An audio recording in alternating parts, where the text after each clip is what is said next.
اور نبی کریم صلی اللہ علیہ وسلم کا ارشاد گرامی ہے کہ مسلمان اور سب کچھ ہو سکتا ہے مگر جھوٹا نہیں ہو سکتا۔ یہی نہیں کہ افواہ پھیلانے والا ہی جھوٹا ہوتا ہے، بلکہ بلا تحقیق و تصدیق جو آدمی اسے صحیح مان کر آگے پھیلانا شروع کر دیتا ہے، اسلام کے نزدیک وہ بھی جھوٹا ہے۔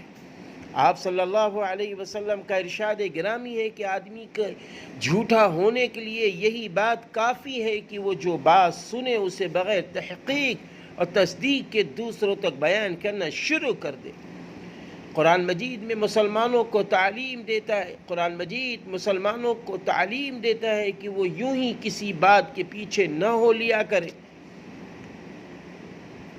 اللہ تعالیٰ فرماتا ہے کہ جس بات کا تجھے علم نہیں ہے اس کے پیچھے نہ ہو لیا کرو، کیونکہ کان، آنکھ اور دل ان سب سے قیامت کے دن پوچھ ہوگی۔